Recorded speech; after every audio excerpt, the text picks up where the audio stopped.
آپ کو معلوم ہے کہ ساؤتھ کشمیر میرا اپنا وطن ہے اور بجبیارہ میرا آبائی گھر ہے یہاں، اور یہاں میرے والد کے جو ہے ان کا مزار بھی ہے. تو جب بھی دل تنگ ہو جاتا ہے اور مشکلیں آتی ہیں تو میں یہاں آتی ہوں اور ان کو یہاں فاتحہ پڑھتی ہوں. اور ابھی تو اس کو میں نہیں کہہ سکتی کہ میں نے کوئی آغاز کیا ہے کمپین کا، مگر ضرور اپنے والد کو اپنے دل کا حال سنانے آئی ہوں. حال سنایا کیونکہ جب بھی ہمارے چیلنجز تھے جموں کشمیر میں 96 سے لے کے جو میں نے اپنا سفر شروع کیا تو میرے والد میرے ساتھ ہوتے تھے. آج میں بہت بڑے بڑے چیلنجز کا، میں نہیں پورا جموں کشمیر بہت ہی چیلنجز کو فیس کر رہا ہے. اور ایسے میں جو ہماری سرزمین ہے جس کے اوپر ہمیں فخر ہے، جس کو دنیا میں جنت بے نظیر کہا جاتا ہے، تو آج اسی سرزمین ہمارے تشخص، ہماری شناخت کے اوپر خطرناک قسم کے بادل منڈلا رہے ہیں. تو اس کا نیچرلی ایک بہت بڑی ذمہ داری ہے یہ، تو اس لیے میں آئی تھی اور یہاں دعا کی، یہاں فاتح کی. جی تو امید کیا ہے؟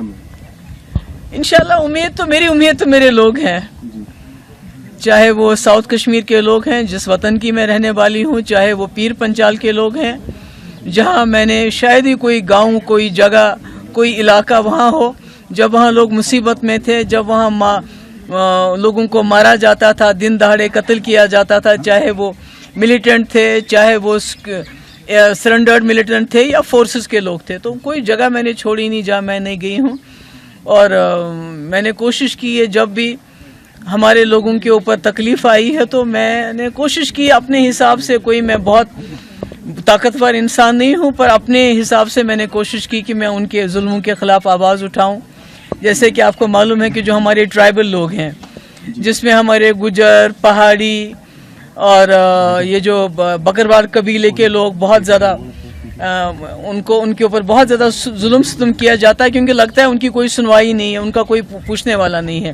جیسے کہ آپ کو معلوم ہوگا کہ 2 دن پہلے جانی پور جموں میں بھی ایک حادثہ ہوا جہاں ایک ٹرائبل بچی کے ساتھ زیادتی کرنے کی کوشش کی کچھ گنڈوں نے، اور اس کے بعد جب اس کو بچانے کے لیے اس کی گھر کے ماں گئی اور بھی کوئی لیڈی چلی گئی تو ان کو اتنا پیٹا کہ ہسپتال میں وہ اس وقت داخل ہوئی ہیں. اور پولیس نے ایف آئی آر درج کرنے کے بجائے وہ کاؤنٹر ایف آئی آر دینا چاہتے ہیں. تو میں سمجھتی ہوں یہ ساری مشکلات، یہ سارے جو ظلم ہے اس کے خلاف میں نے وقتاً فوقتاً میرے پاس کیا ایک آواز ہی ہے وہ اٹھائی ہے. تو میں سوچتی ہوں کہ جموں کشمیر کے لوگ بالخصوص جو میرے اپنے وطن کے لوگ ہیں، میرے غلام شاہ پادشاہ رحمۃ اللہ علیہ کے علاقے کے لوگ ہیں، وہ اس بات کی قدر کریں گے اور مجھے میری آواز کو طاقت دیں گے. جی آزاد ہے، کمپٹیشن کیسا دیکھ رہے ہیں آپ؟ دیکھیے یہ تو اس میں تو جمہوریت میں تو کوئی بھی کسی کے ساتھ کمپیٹ کر سکتا ہے، آپ تو کسی کو روک نہیں سکتے ہیں، وہ تو چلتا رہتا ہے. لیکن اننت ناگ راجوری کو اتنا ہار کیوں بنایا گیا؟ دیکھیے آپ کو معلوم ہے کہ 2019 کے بعد سب سے بڑی نشانہ اگر کسی کو بنایا تو پی ڈی پی کو بنایا. کس طرح اس کو توڑا گیا، کس طرح ہمارے لیڈروں کو کچھ کو لالچ دے کے کچھ کو بلیک میل کر کے نکالا جائے، پارٹی توڑ دی گئی.